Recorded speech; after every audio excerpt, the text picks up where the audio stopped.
Hi,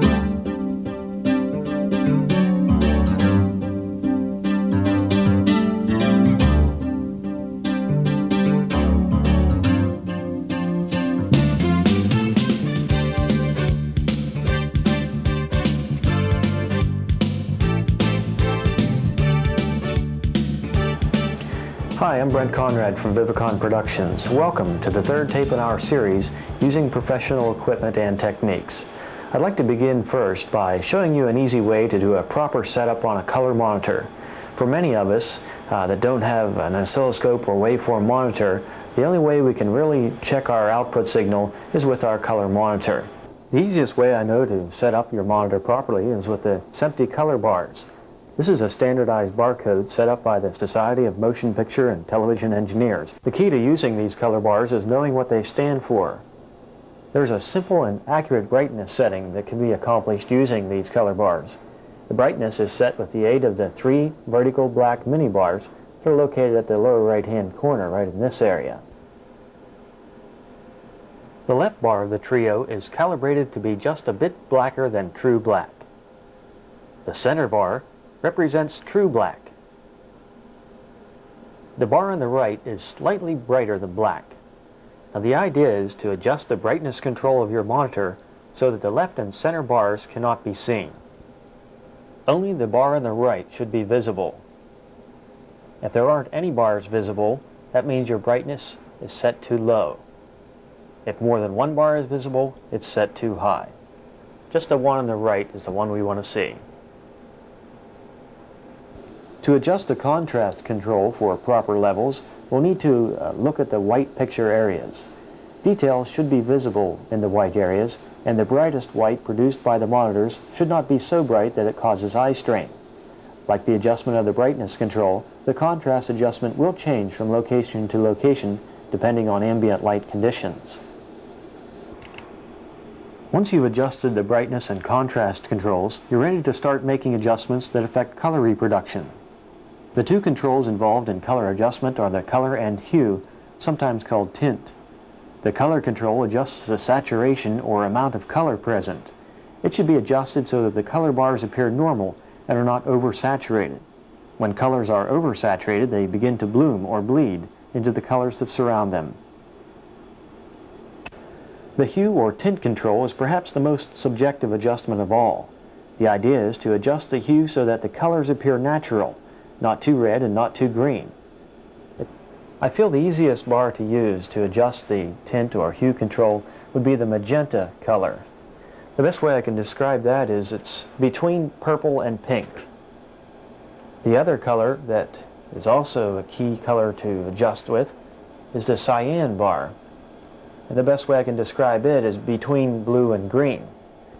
Once you get these 2 bars looking good, you know you've got it made. Now, before we begin talking about various brands of equipment, I want you to know that I have no stake in promoting one brand of equipment over another. It seems like there's so little objectivity coming from the trade publications when reviewing various pieces of equipment. And I guess a lot of it has to do with their advertising concerns. To me, it doesn't matter what brand name I'm using, just as long as it works. Let's start out with the subject of camcorders. First of all, if you can afford a professional 3-chip dockable camera and recorder, by all means go for it. But for most of us starting out, we're not quite ready for that in our budget. Right now, the most popular single-chip camcorder for professional use is the Panasonic AG450. Its strong points include an excellent 10-power lens with pro optics made by Canon. It has a manual white balance adjustment in addition to its fine auto white system. Also, it has a manual iris control.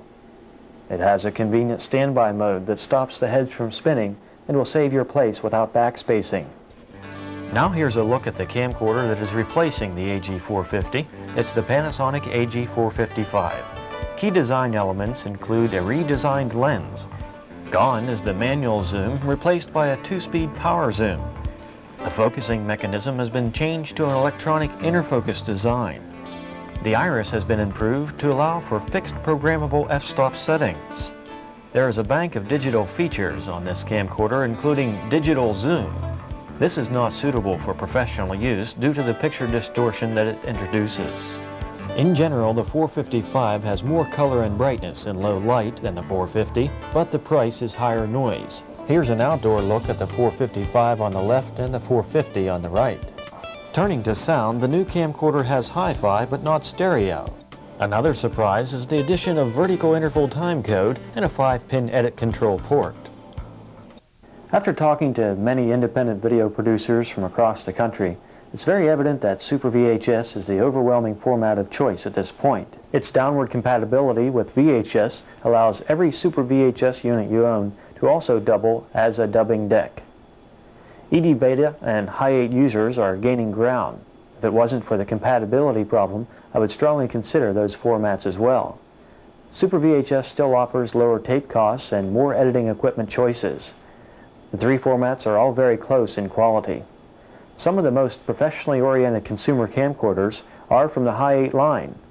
If there was a Super VHS camcorder with the performance and features of the Canon A1 Mark II Digital or the Sony V5000, I would buy it. Now, this next comparison is by no means a scientific test, but in this case a picture says it all. This is the new Panasonic AG460 2-chip camcorder. It's being touted as being in a class by itself. This certainly does hold true. Here's a look at the camera's output in a low light situation. Keep in mind this is a freeze frame from a second generation Super VHS tape. Now here's the 450 under the same conditions. Now back to the 2-chip 460. Clearly the 460's low light capabilities are inferior to the 450's. Now here's a look at the Panasonic dockable camera, the F70. As you can see, this 2-chip camera has good color rendition under the same conditions. Now as we look back on the AG450, we can see that the colors are not as true to life as the F70 and the picture has more noise. Still, the 450 offers far more dollar value when considering the $4,000 jump up to the F70 camcorder configuration. Now let's turn our attention to tripods for a moment. The best all-around model for the money I have found yet is the Bogen 3140. It's built solid and has a silky smooth fluid head. Its quick disconnect plate is precise and very convenient. It also has a leveling ball that helps you set up straight and true. Its 11.5 pounds of mass gives you a good sturdy platform. My first tripod was an Ambico. About the third time I tightened it down, the plastic brace broke in the middle. I still keep it around just in case of emergency. A good wireless mic used to cost a fortune. Now there are several decent moderately priced units available. What you have to look for is a VHF unit. The 49 MHz models that broadcast on the FM frequency just don't make it for professional use. The top three wireless mics available in the intermediate price range are the Samson MR1, the Asden WMS Pro, and the Nady 151 series. I'm currently using the Samson, and it's the most expensive of the three at over $300. It has an excellent Sony lavalier mic attached to it, and it offers very clean sound and reliable performance. The Nady and the Asden can usually be had for around half of the price of the Samson. I sold my Nady because it was too close to the same frequency output as the Asden. They would jam each other when I tried to use them both together. All three brands are available in about 10 different frequencies, so keep this in mind when buying more than one. The Asden has the added bonus of a handheld mic, as well as having a lavalier. Also, you can send the output of a mixer to it and send several mic sources through it at one time. For overall wireless performance, I'd rank the Samson first, the Nady second, and the Asden third. When it comes to lighting, my favorite brand is Lowell. These little German-made lights exude quality and are truly versatile. Their design allows for the use of a variety of attachments, including swing-in filters and barn doors. The Pro Light is an AC/DC capable light. It has a focusing feature that makes it double as a flood or a spotlight. Coolux is another popular brand of lights. They accept slide-in filters, but there is no focusing capability. The main tilt adjustment tends to come loose a lot when the light warms up, unless it's tightened down extremely tight. For all-around versatility, the Lowell is a much better unit to work with.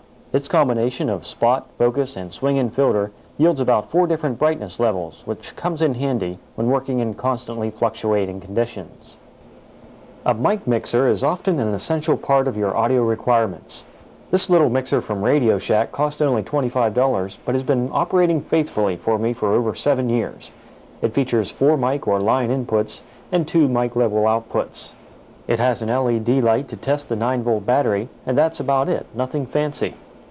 For studio work and serious audio mixing, the Electro-Voice ELX1 does the job.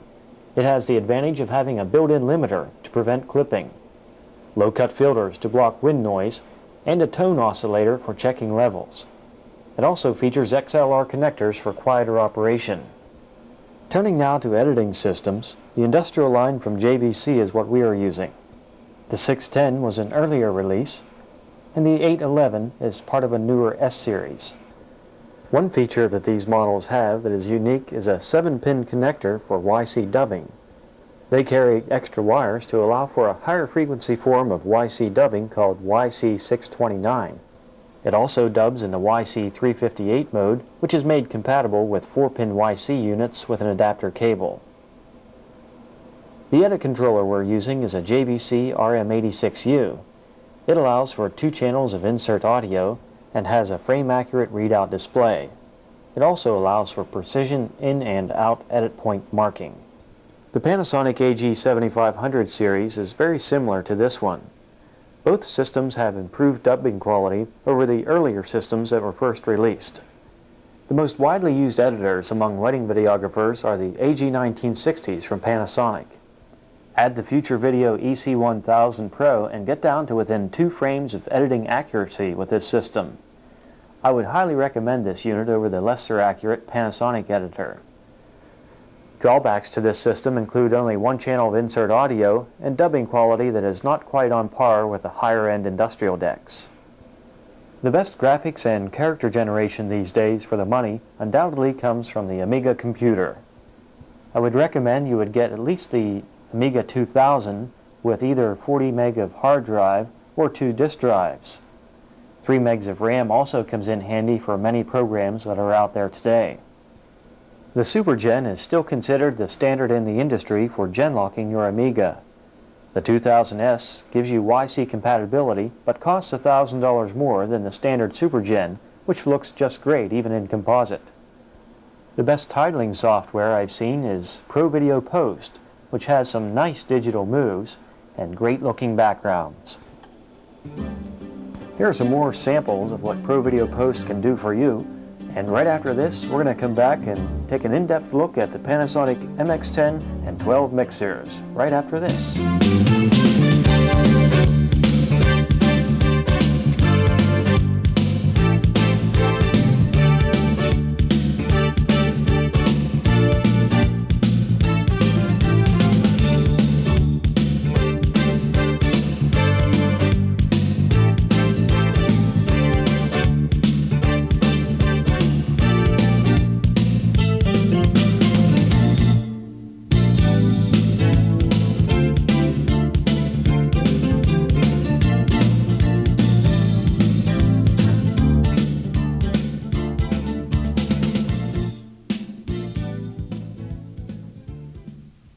In many ways, the advent of the Panasonic MX-10 revolutionized the video industry for wedding videographers and low-end industrial users.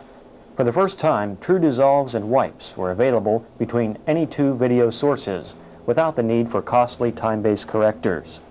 Now let's take a look at some of the capabilities of the MX-10.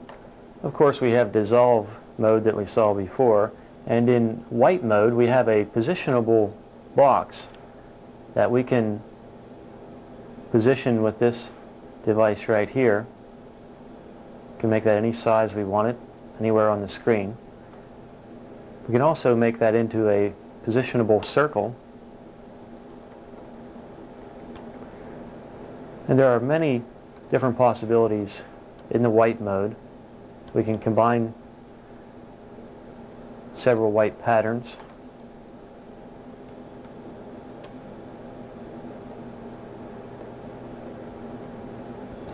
There are also a host of effects available through the channel 1 on this unit. It gives us some digital effects like strobe, which is adjustable. It can be adjusted to the beat of music or to varying degrees of strobe. There's also a mosaic function. There is paint. And any one of these features is also available for use with each other. So we can combine, if we wanted to, paint and strobe, varying degrees of each. And finally, there is a still feature. And of course, direct cutting is also a possibility. A unique feature that this unit has is the ability to do superimposition. We can use this on an effect called the flying heart. It comes in handy for weddings, and it is available in a variety of different colors. In this case, we used black. And it's a fairly simple procedure, and we'll go over how that's done right now. All you need to do is get some construction paper and cut out a white heart and put it on a black background. What will happen then is we'll superimpose the white area will actually be canceled out, and we'll superimpose the picture from input channel 1 into the heart itself. Then we'll be free to zoom the camera in and out on the heart to give the heart some animation effect. Right now I'm running the channel 1, which is a shot of the heart on the easel, through channel 1, and then on channel 2 I have a shot of the MX10, of course. Now, when you're running this effect using, let's say, a wedding, you'll want to use the video from your VCR into channel 2. Now, moving over into the superimpose effect area, you'll want to put source video coming from 2. Superimpose will be on, as well as your reverse feature. At this point, we're ready to bring in the heart, and to do that, I'm going to want to zoom this and position this other camera so that the heart is right where I want it. And then we also need to adjust the key level to make sure that's set up properly, so we have a good clear picture of the heart. Now, on our back color area over here, we can adjust this to come into any color we want in the background. And the nice part about this is we can also fade up to this effect from a back color.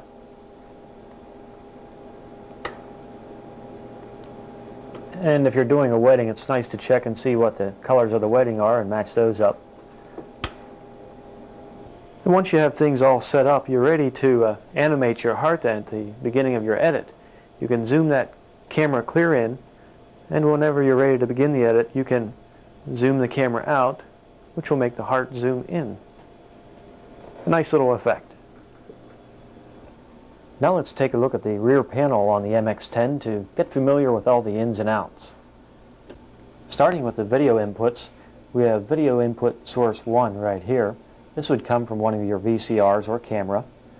This out is meant to be used as a monitor source, so you can see what's going on there in channel 1. And the same thing over here with channel 2. Our input source goes in here, and the monitor connects here.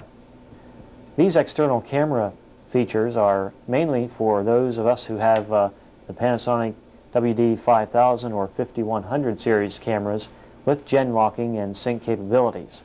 This will allow us to use that camera for doing superimposition effects. But it's alright if you don't have one, because we can still use input source 1 or 2 to do that effect with, the one where we did the zooming heart.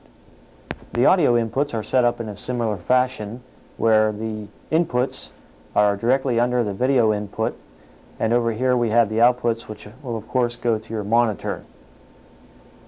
The same thing holds true for the source 2 inputs and monitor outputs.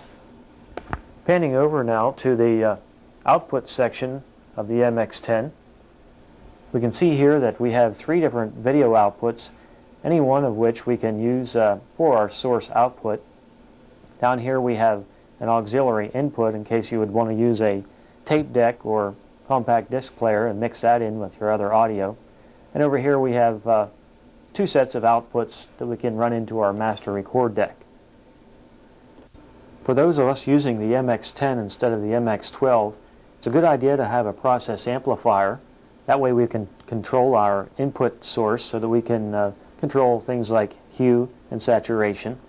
And the idea here is to run your VCR first into the process amplifier, and then that output signal should then go into your input to the MX10.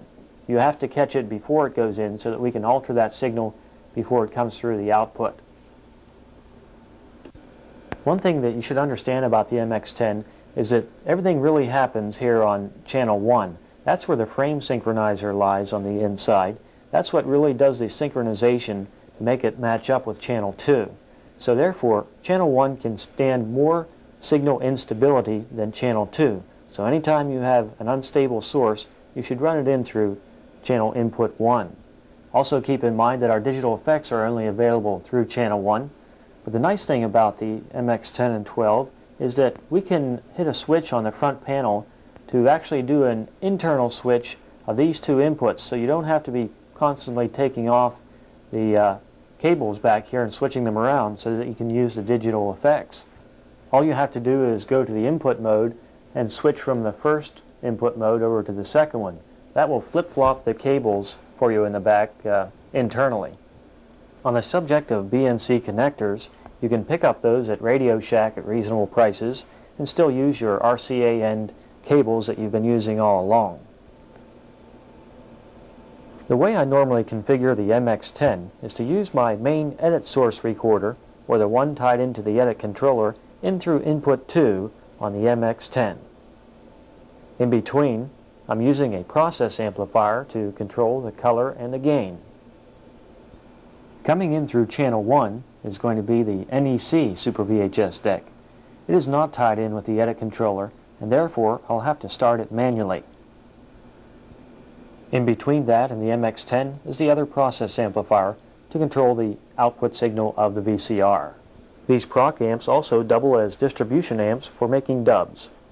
Now there's good reason for using this deck in through channel 1 into the MX10 mixer. The reason is because I'm going to have to jump start it manually, or stop and start, speed up, slow down till I get it perfectly synced with the input VCR number 2 coming from the JVC. The reason why I want the NEC into channel 1 is because when I pause that machine in order to sync it up with the other one, I'm going to have an unstable video source happening in video channel 1. And channel 1 can take that because of the frame synchronizer. Channel 2 cannot. It just won't work the other way around. So when you're pausing or scanning, trying to find that synchronization point, you must do that through channel 1. All of the things we talked about hold true also for the MX12, except for one area. The MX12 has its own built-in color process amplifier in channel input 1. There we can adjust color hue and saturation without the need for external process amplifiers. This is what helps bring the cameras into line as far as color consistency, because anytime we use two different camcorders as inputs, we're going to have slight color corrections to make, whether it be in color saturation or in hue. Other areas that the MX12 has an advantage over the MX10 is that it has YC inputs and outputs that make it more suitable for Super VHS, High 8, and ED Beta use.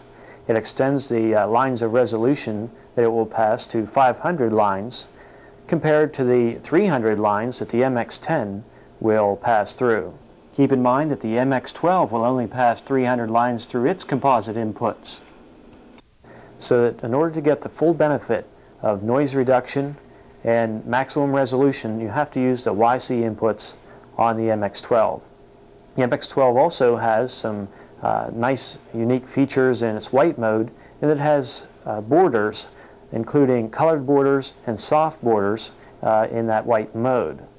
It also has an automatic trigger mode for triggering the effects such as wipes and dissolves, so that you can use it in concert with special edit controllers. One thing that shouldn't be overlooked on the MX10 and 12 is the audio mixing capability that the machines have. In addition to being able to use an external microphone input, the true beauty of this section is the ability to balance between audio channel 1 and 2.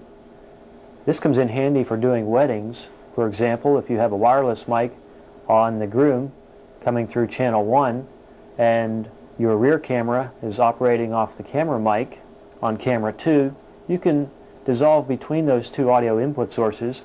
That allows you to go back to your rear camera whenever the soloist is singing. Whenever I start doing the actual editing, of course video input 2 coming from the JVC editor, which is tied into the editing system, will be my master edit deck. That will be the deck I'll always start my edit with, and that should be your choice as to the one you begin your edit with, the one that's tied in with the edit controller with the edit record deck. Then your second deck can be any Super VHS deck or Super VHS camcorder. In this case, I'm using the NEC DS8000U, which I like for its slow motion capabilities. Also, it has a readout that also switches to real time, so that I can sometimes line up my edits to begin at exactly the same time, therefore falling into sync and being able to dissolve back and forth from channel 1 to channel 2. But the easiest way to get both decks running in sync is to get your master deck rolling first on your edit, and then your secondary deck you want to listen to the audio and listen for the words coming from the preacher or whatever the situation is. And if they're not falling into sync with deck 1, you need to either speed it up a little bit or slow it down a little bit. And when those words fall into sync, you know you're ready to start dissolving between channel 1 and channel 2. Then it's all just a matter of using your MX10 and choosing which shot looks the best, either coming in through input 1 or input 2. Of course, everything that comes out of the MX10, both your audio and video final mixed signal, ends up in your edit record deck. I find myself referring most often to Super VHS users, but I don't want to alienate the regular VHS, 8mm, and the other format users out there, because the MX10 works just fine for those formats too. In fact, you're the ones that can really pick up some good bargains on MX10s right now, because all of us with the Super VHS and high 8 editing setups want to bail out of our MX10s and get into the MX12s for the extra resolution and quality. And for that reason, many MX10s are on the market right now at sometimes half the price of what they cost new. If you are a Super VHS user and you don't have the money to spend on an MX12 right now, you can get started with an MX10 and still have decent results. Because in many cases, we're delivering a third generation videotape on VHS to our end users. Therefore, we're limited to 240 lines at our end use anyway. The real advantage on the MX12 comes in the YC separation, which gives us lower noise and better dubbing quality. Now I'd like to talk to you a little bit about a live 2-camera configuration that you can use on location with your MX10 mixer. Probably the most important procedure you're going to need to do before beginning your shoot is to color balance your cameras on location. Because in this case, we don't have the advantage of coming back into the studio later and then worrying about our saturation and hue falling into line for us. We have to do that on location because we're switching back and forth right on the spot, and there's no way we can act quickly enough to be able to correct that once we go into post-production later. So the way we're going to do that is by using color bars on location to align the cameras. The difference about the way we're going to do our alignment this time, though, is instead of using color bars that come right from videotape, we have to use a source that can be put up on an easel, because we have to see what the camera is seeing to make sure that they're both falling into line color-wise. And one place where you can get some color bars pretty cheap is from a back issue of Video Maker. The March and April issue of 1990 includes a full color bar layout that you can use for this procedure. First, you'll want to get a full frame shot of the color bars lined up in both of the camcorders. It's important to have the same color temperature of light falling on the color bars for this procedure that's going to be happening in the performance later on.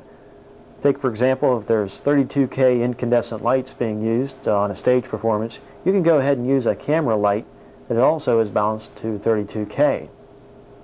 That way we know that the color that the cameras are rendering are going to be similar to those they're rendering during the performance.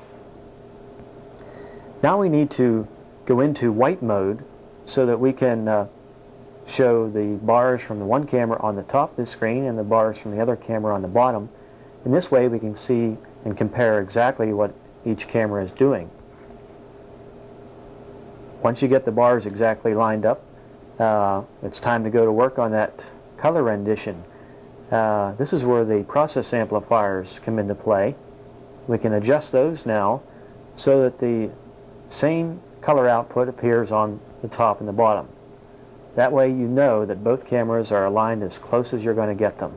If you're using two Panasonic AG450s, you're at a slight advantage of being able to manually adjust the white balance. This will allow you to fine-tune things even a bit further. Keep in mind that before you even start this procedure, you should have a monitor that has been properly balanced using color bars from a tape source. That way you know that from beginning to end, you're getting the true color that the camera is seeing on your monitor. Of course, MX12 users have a slight advantage in that they have a built-in process amplifier in channel 1. It's still a good idea though to have a proc amp so that you can bring your gain into line so that you have matching brightness outputs coming through both channels, because as I recall, the MX12 doesn't have brightness control in its process amplifying capabilities. MX10 users can probably get away with a single process amplifier, but if you have two, it does give you more flexibility on bringing those colors and output levels into line. Now I'm going to show you some scenes from a program that we did using this same equipment setup. That is two AG450s, the MX10, a full-size JVC record deck on location, two process amplifiers, and we did have the luxury of getting a line audio feed from a very reputable audio mixing company on location. And 21 representatives of the Keystone State, women who make a difference. One of them will become Miss Pennsylvania 1990. The way we were set up was we had our two main cameras right in front of the runway.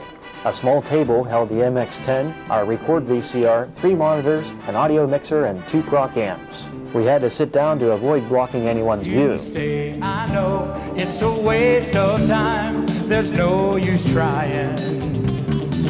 So scared that life's gonna pass you by, your spirit's dying. Not long ago, I could feel your strength and your devotion. What was so clear is now overcast with mixed emotion. You know, deep in your heart is the answer. Find it, I know it'll pull you through. Get on your feet. Our shooting strategy was to have one camera zoomed in on a close shot and the other one on a wide shot. Therefore, we always had something to cut to. We also had a third camera in the balcony, which was inserted during post-production.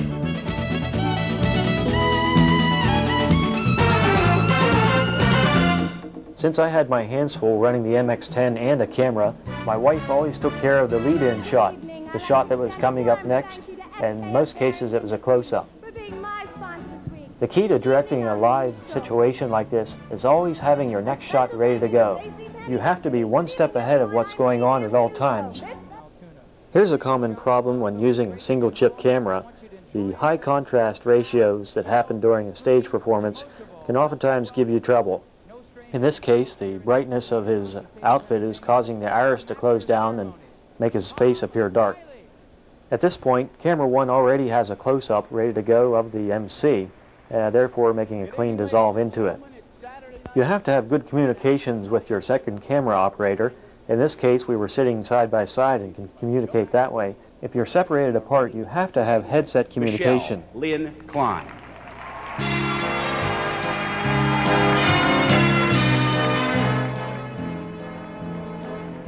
Each camera operator must be ready to cover for the other. You always need to be ready to take the next scene before it's time to do so. As the director, it's your job to give pre-commands or cues as to what you're going to do next. If you're going to take camera 1, you have to say ready 1 and take 1. That way the operator always knows what your intentions are and can get ready for the next shot. In this case, for this next transition, we were just a little late getting over with camera 1, and it was a bit of a close call. Ladies and gentlemen, throughout this week of preliminary competition, the strategy of using one camera on a wide shot and one on a close-up worked well for us in this case. Even though the cameras were set up side by side, it still gave us a pleasing mix of shots to use. In this case, we had no other choice as to our camera placement because of space limitations. This was the third and final night of the competition. We had the advantage of seeing the show 3 other times and sitting through it while taping it, which gave us a good advantage as to knowing what was coming up next.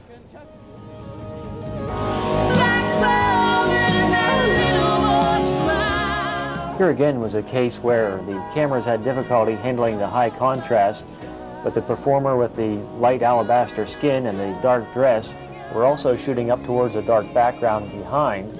As you see, the top camera isn't having that problem because of a lighter background behind her there. One solution to this problem is to use one of your higher shutter speeds to cut down on some of that light that's coming in. In this case, by the time we got both cameras switched on the right shutter speed at the same time, it would have been time to take them off again, and more than likely it would have caused more problems than it would have cured. If you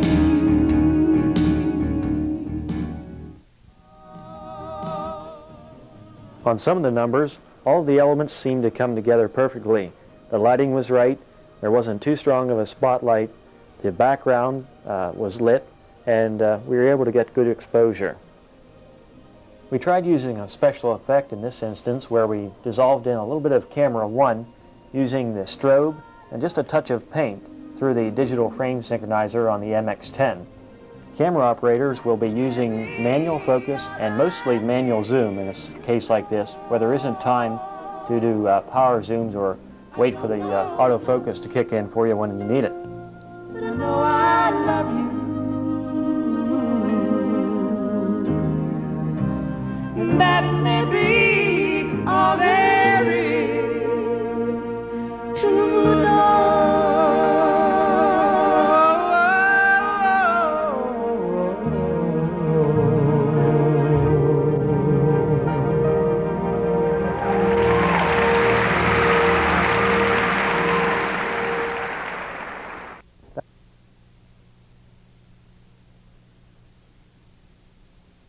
Now let's take a look at the Panasonic WJ-AVE5. It's being offered by the consumer side of the Panasonic electronic company. The industrial side, of course, puts out the MX-10 and the MX-12. The AVE5 has many similarities to the MX-10 and 12, and it has a few features that neither of those other two units has. It has a picture-in-picture feature, which is marginal in quality, but may be usable for some applications. As you can see, there is some pixelization that occurs within the small box frame. As we take it down to 1/16 size picture-in-picture, you can see even more pixelization. But it is nice that we can position this box anywhere on the screen using the joystick here. This really is a unique feature for a piece of equipment priced as inexpensively as the AVE5. In most cases, you can find it for roughly $1,000 less than the MX-12. There are actually many more wipe capabilities available on the AVE5 than on the MX-10 or 12. Like the MX-12, it has border wipes, which we can call up different colors on. We also have a smooth wipe edge available. That's accessed just by pushing the wipe button several times. By combining several different wipe patterns, we can come up with 90-some different pattern capabilities available on the AVE5. Another unique aspect of the AVE5 is that it offers digital effects in both channels. We have the same type of offerings available as the MX-10 and 12, except that we can have them through either channel and simultaneously. For instance, I can hit still in one channel and dissolve to the other, and in that channel I can call up mosaic, and I'm free then to dissolve back and forth to either channel. Taking a look at the rear of the AVE5, you'll find that it has YC connections available for Super VHS and High 8 use. Also, it has the composite ins and outs, which in this case are RCA ends. The resolution available through this unit is 380 lines through YC and 300 lines through composite. I have found that when using the YC connectors on the AVE5, I can see virtually zero picture degradation when passing a signal through. In other words, it's almost completely transparent. There are no unwanted artifacts that are introduced into the picture by the AVE5. When using the composite inputs and outputs, the resolution is limited to 300 lines, so the picture appears just a bit softer than when using the YC connectors, which pass 380 lines. To illustrate the difference between the YC and composite outputs and the difference between 300 lines and 380 lines, I have run the unit composite, which you see on the left part of the split screen, and on the right part of the screen you see what the YC output looks like. Now, by the time you've received this tape, it's a generation down from what I'm editing on, so on VHS the difference in resolution may not be apparent. But the way I view it right now on my monitor, on the right part of the screen, the print on the paper is sharper and more defined than the print over on the left side of the screen where we're getting the composite output. Just as important, the signal-to-noise ratio appears to be excellent on this piece of equipment. The picture doesn't seem to suffer at all by passing through the AVE5. This may also be due to the excellent sync regeneration qualities that the piece has. Let's take a look at that right now. Here's a look at an uncorrected YC signal passing through a monitor set on pulse cross. This helps us check the retrace period or sync signal by delaying the phase of the input signal. The bar that you see right there is ragged and uneven, which tells us that the sync is not regenerated and it's uncorrected in its original form. Now here's a look at the same tape passed through the AVE5. Notice how it cleans up the sync. The retrace is almost perfect. It looks very similar to what a time-based corrector does for the sync in the picture. Now let's have a look at the Sony V5000 High 8 camcorder. Pat Adachi, a producer from a CBS affiliate television station, brought his Sony in for some testing. Now let's take a look at the camera output from the Sony unit. This is being recorded directly to Super VHS tape, but at least it will give us an idea of the camera section's capability. Now let's compare that to the Panasonic AG450.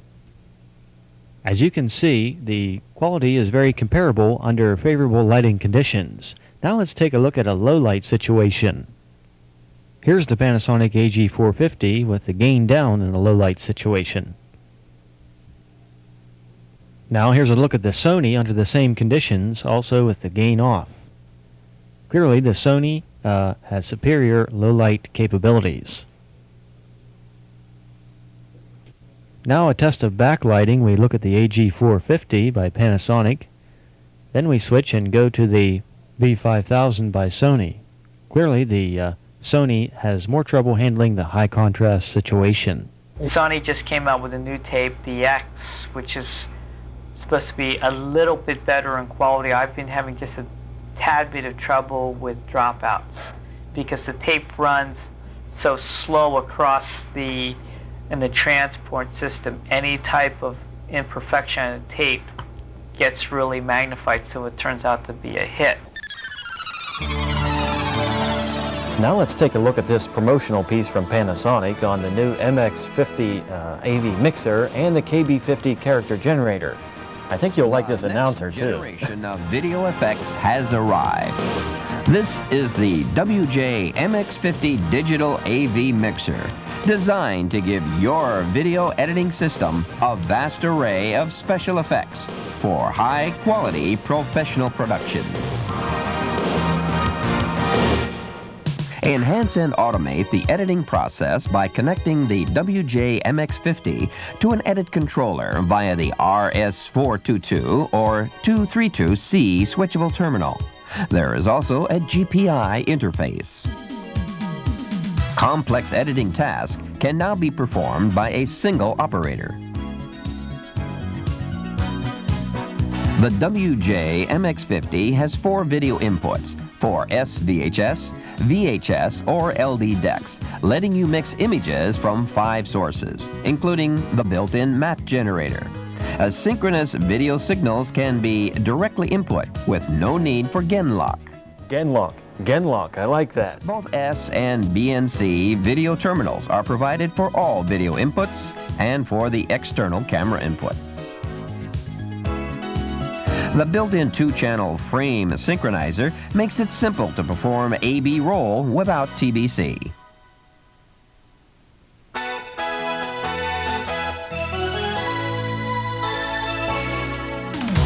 You can choose from 3 types of dissolve: wipe, mix, and NAM. NAM, or non-additive mix, selects between A and B sources, passing only the signal with the highest luminance value. The AutoTake function automates dissolves with an adjustable transition rate. This function also has a transition rate display.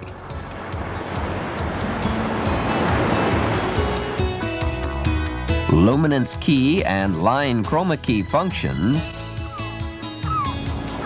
give you full control for more elaborate picture mixing.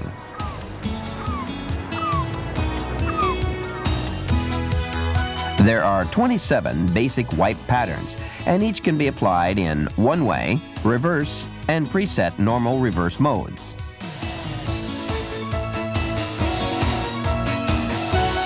Repeatedly pressing the same wipe button scrolls through screen locations. In addition to basic patterns, there are keys for multi, blinds, pairings, compression, and slide effects.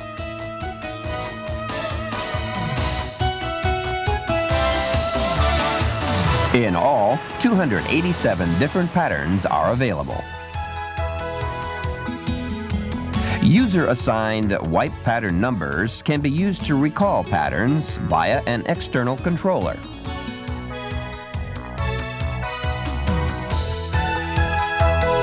Hard and soft edges and 2 kinds of border are provided. You can apply compression effects horizontally or vertically with no loss of resolution. The slide function creates a horizontal or vertical slide sequence. The aspect control alters the pattern's horizontal-vertical ratio. Normal wipe can be switched to picture-in-picture style using compression, or can be switched to uphold the initially trimmed in-picture with the scene grabber.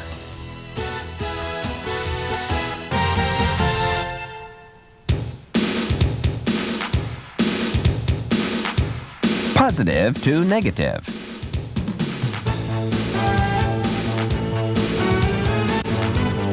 "31 grades of mosaic."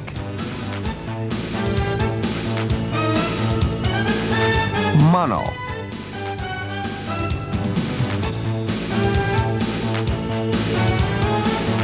Paint.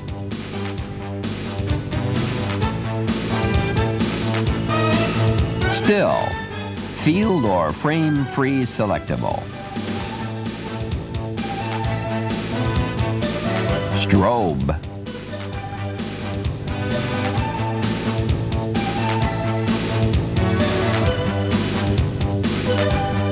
And 4, 9, or 16 picture multi-screens. The once switch terminates the sequence when a screen is entirely filled with picture segments. The repeat switch allows infinite sequence looping.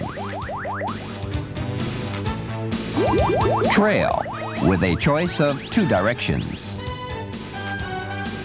Adjustable transition rate.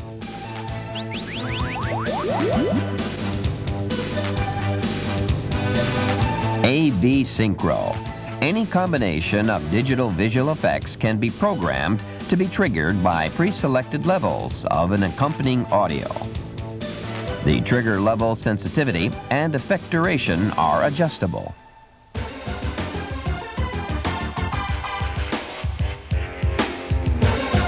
Up to 8 events can be stored in memory and recalled in sequence by a GPI signal or with the auto take function. There are also 8 preset effects: mosaic mix, stream, corkscrew, bounce, flip, shutter, vibrate, satellite.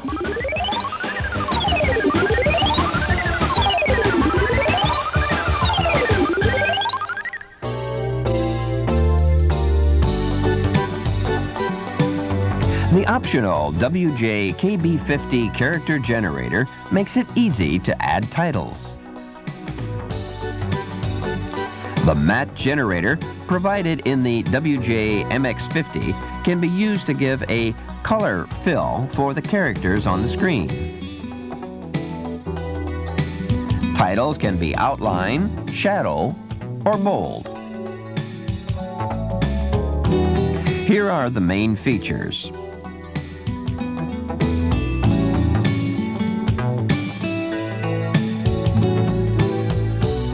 Characters can also be superimposed from the A or B bus or from an external camera.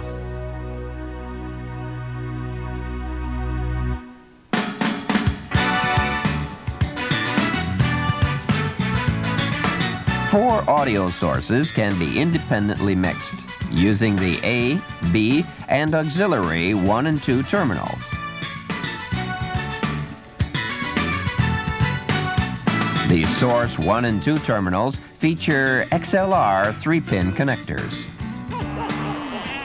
The audio mix can be synchronized to the A-B roll for simultaneous audio-video mixing.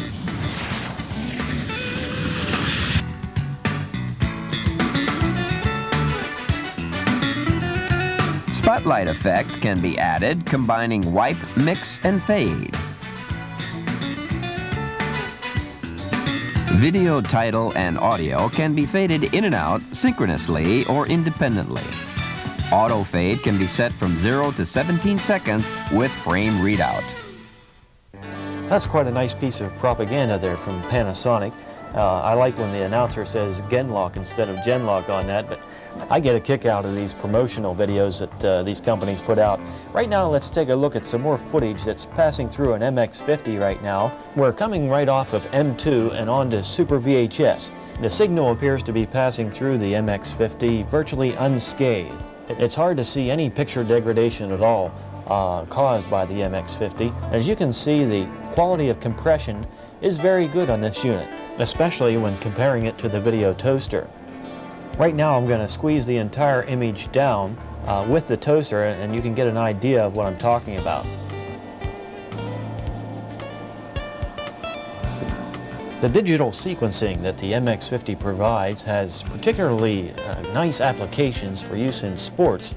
Whenever you want to break down an activity to 4, 9, or even 16 individual frames to show the movement, whether we're dealing with a high jump, a golf swing, or any other number of applications for use in sports. The digital trail feature is really more of an artistic effect. Here we can see an example of the excellent freeze frame and strobe capabilities of the MX50 as well.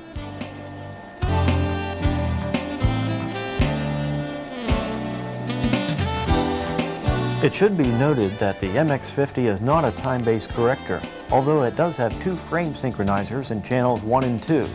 It can accept up to 4 inputs, but if used in a live situation on location, you should be aware that when you switch between the first and second inputs and the third and fourth inputs, you will experience a slight jump between camera switches. Now let's take a look at the KB50 character generator once again. As you can see, the letters and numbers are fairly smooth. And for a character generator of its cost, under $500, it really is somewhat of a breakthrough. It is compatible with the Panasonic MX-10, MX-12, MX-50, and the consumer Panasonic mixer, the AVE5. The nice thing about this mixer is that it plugs directly into the AV mixers without any external wiring or additional inputs to take up. Well, that's going to do it for this video on professional equipment and techniques. I'd like to leave you with the names of a few equipment dealers and sources where you can purchase professional video equipment. And these dealers have proven to be reliable, reputable dealers in the past. This is Brent Conrad. Thanks for joining me.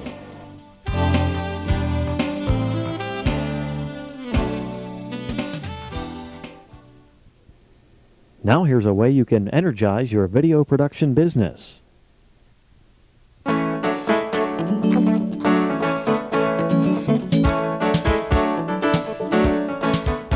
Now there are more reasons than ever to join the Association of Professional Videographers. The APV is growing fast and growing strong. Hundreds of people have joined the APV, forming an invaluable network of video professionals representing various levels of experience and know-how. Many of these individuals attended the first annual APV convention, which was held this past October in central Pennsylvania. The convention featured educational seminars, an industry trade show, and an organized review and planning meeting of the APV. Let's look at the many reasons to join the APV today. Reason number 1. You'll receive a bi-monthly publication called Video Age, available only to APV members. It's loaded with up-to-the-minute information on new technology, equipment, and income-generating opportunities. Reason number 2. Special discounts on APV annual conventions. Reason number 3. Special distributor discounts and special offers made available to APV members only. Save 10% on equipment and other video products and services. Reason number 4. The free trade show video, shot at the APV convention in October. This video is full of new equipment, demonstrations, and company rep interviews. Reason number 5. The APV membership list. You'll receive a current list of all APV members, including their names, addresses, and phone numbers. It's an excellent resource guide. Reason 6. You'll receive a membership certificate suitable for framing, a logo slick that you may use for your letterhead, business cards, and whatever else, and an APV lapel pin. Other items available with the APV logo imprinted include windbreakers, coffee mugs, and metallic gold ID labels. Reason number 7. Special price on VidSoft, the business software system that's under development for the APV. This system will run on IBMs or Macs and has everything you need to run your video business. Just don't take our word for it. Here's what members have to say about the APV, Video Age, and the APV convention. My compliments to you on a great newsletter. The APV is just what we independent producers need for down-to-earth, useful information. Pat Jarrell, Special Event Video Productions, Conneaut Lake, Pennsylvania. For the first time, a serious and honest effort is made to improve the trade of videography. Jose Lugo, CMS Video Productions, Simpsonville, South Carolina. The convention was awesome, to say the least. I've been to many seminars in various fields, and this was the most informative, well-planned, and fun one I've ever attended. Your planning made the trip worthwhile.